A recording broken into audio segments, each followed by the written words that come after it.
Muy buenos días, familia. Aquí seguimos un día más, una mañana más de jueves para seguir compartiendo y estudiando la bendita y poderosa palabra de nuestro buen Dios. Hoy nos vamos a ir hasta el versículo 20 del Evangelio de Mateo, capítulo 23, que así nos dice la palabra del Señor. Pues el que jura por el altar, jura por él y por todo lo que está sobre él. Jesús sigue determinado en resaltar el orden correcto de los valores espirituales.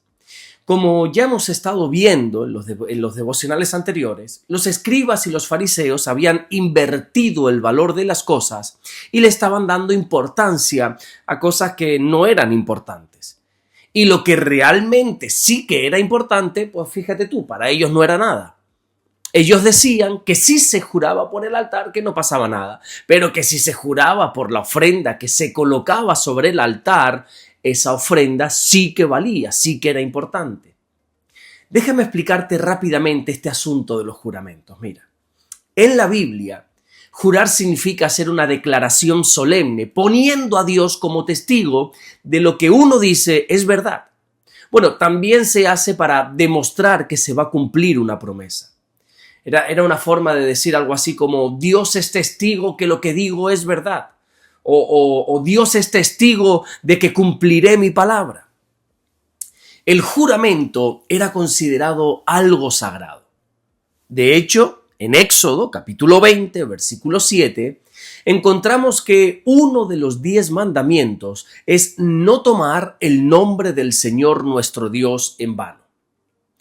Los juramentos en Israel eran comunes.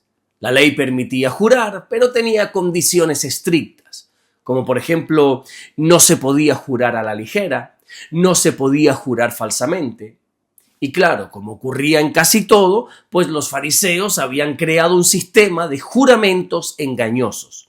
Ellos habían inventado reglas para distinguir entre los juramentos que se podían hacer o los juramentos válidos y no válidos, que es lo que estamos tratando en estos últimos mensajes que estamos dando.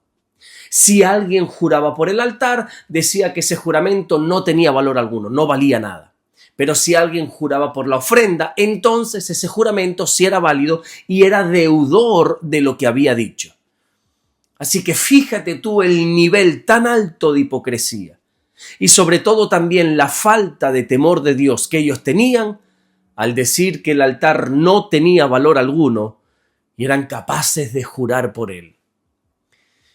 Quiero volver a reiterar la importancia que en la época de Jesús tenía el altar.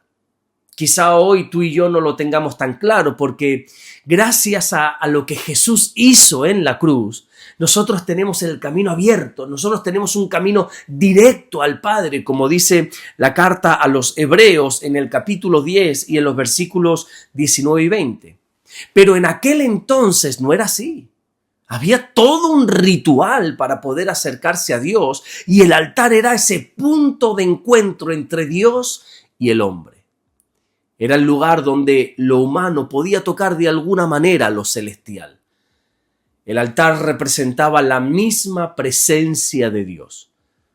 Este altar del que está hablando aquí Jesús es lo que nosotros conocemos como el altar de los sacrificios, o también es conocido en la Biblia como el altar de bronce. Y si nosotros leemos en Éxodo capítulo 27, desde el versículo 1 en adelante, allí vamos a encontrar cómo era físicamente este altar. Allí se nos da todo lujo de detalles. Sobre el altar se colocaba todo lo que el pueblo ofrecía a Dios, ya sea animales, grasa, harina, panes sin levadura y otras cosas. Pero algo importante era saber que todo lo que se colocaba sobre el altar era para entregarlo por completo al Señor, porque allí se quemaba. Lo que se colocaba en el altar no se recuperaba nunca más.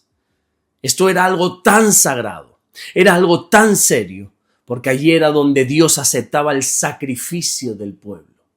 Era en el altar donde se hacía expiación para las almas, como enseña el libro de Levítico en el capítulo 17, versículo 11. Y como los escribas y los fariseos eran personas que ponían sus ojos sobre lo físico y no sobre lo espiritual, es por ese motivo que le empezaron a dar más importancia a lo que se colocaba sobre el altar que al altar mismo. Y es precisamente aquí donde quiero llevarte en esta mañana. Porque yo encuentro una verdad espiritual aquí impresionante en todo esto. Lo que se colocaba sobre el altar se perdía para siempre. Si tú colocabas un animal sobre ese altar, no se recuperaba. No se guardaba un trozo por si acaso. No se reservaba una parte para mañana. El altar era un lugar de entrega total, de sacrificio. Lo que se subía al altar moría. Lo que se colocaba sobre el altar dejaba de existir para siempre en la vida de esa persona que lo estaba dando, que lo estaba ofrendando. Y aunque hoy ya no esté vigente este altar de una manera física, todavía hay cosas que Dios quiere que llevemos al altar porque no deben volver jamás a nuestra vida. Hay cosas en nosotros que tienen que ser eliminadas, ya sea actitudes, pensamientos, hábitos, que tenemos que renunciar definitivamente a ellos, porque son una barrera, son un estorbo en nuestra comunión con Dios. Hay una incoherencia muy grande en esas personas que quieren vivir cerca del altar, pero no quieren poner nada sobre el altar. Y si somos honestos, todos necesitamos entregar algo sobre ese altar. Todos necesitamos hacer desaparecer algo por completo en nuestra vida. Es cierto que lo que se entrega se pierde, sí, pero lo que también es cierto es que lo que se pierde por amor a Jesús, por amor a Dios, nos hace libres. Jesús enseñó esto en el Evangelio de Mateo, en el capítulo 16 y en el versículo 25, cuando dijo que el que pierde su vida por causa de él, la va a hallar. Perder en Cristo nunca es pérdida. Hacer morir algo en el altar de Dios nunca es muerte.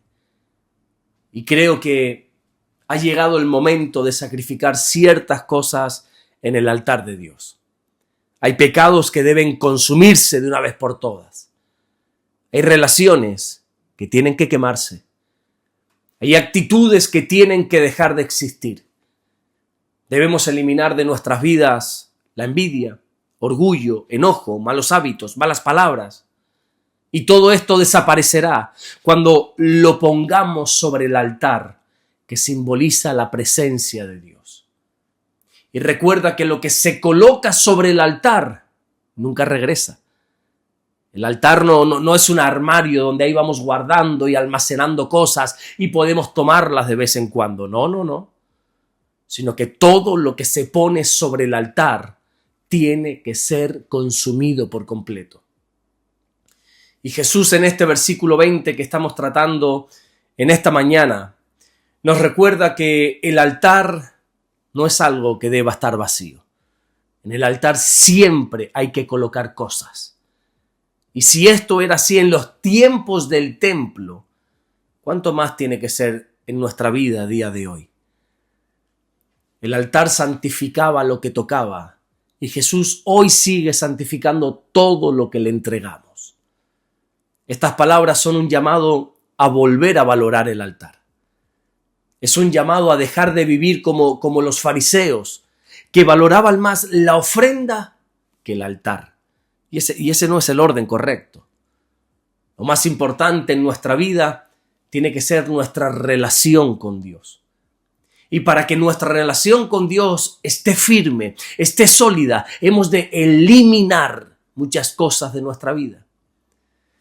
Como dice el apóstol Pablo en la carta que le escribe a los romanos en el capítulo 12 y en el versículo 1, tenemos que presentar nuestros cuerpos en sacrificio vivo, santo y agradable a Dios. Amén. Vamos a orar en esta mañana y vamos a darle gracias a nuestro buen Dios. Señor, te damos las gracias porque tú eres bueno. Gracias, mi Dios. Gracias por guardarnos. Gracias por levantarnos un día más y darnos vida. A ti te damos toda la gloria y toda la honra. Señor, hoy queremos llevar sobre ese altar todo lo que sobra en nuestras vidas. si hay pecado oculto, si hay actitudes, hábitos, pensamientos, Señor, que hay en nosotros, queremos que tú lo elimines por completo, Señor. Mi Dios, te damos gracias por todo lo que tú estás haciendo y gracias por todo lo que vas a hacer. A ti te amamos y servimos, Señor, hoy y por siempre. En el nombre bendito de Jesús. Amén y amén. Que Dios te bendiga. Nos vemos mañana viernes, Dios mediante, para seguir compartiendo la palabra del Señor. Gracias por todas sus muestras de apoyo, de cariño, de amor que tuvieron ayer conmigo cuando anuncié que mi primer libro ya está disponible, ya está a la venta. Gracias a Dios, y esto lo digo no como una frase hecha, sino literalmente es gracias a Dios, he podido sacar adelante, he podido editar el primer libro que se llama Caminando en Amor y Verdad. Está basado en 50 lecciones que he desarrollado de las 3 cartas del apóstol Juan. Y bueno, no se preocupen porque vamos a estar hablando largo y tendido sobre este libro. Simplemente quería dar las gracias por sus muestras de amor, de cariño, que ayer en las redes sociales, por el teléfono, por todas partes recibía. Muchas gracias. Nos vemos mañana, Dios mediante, para seguir compartiendo el mensaje del Evangelio. Dios te bendiga.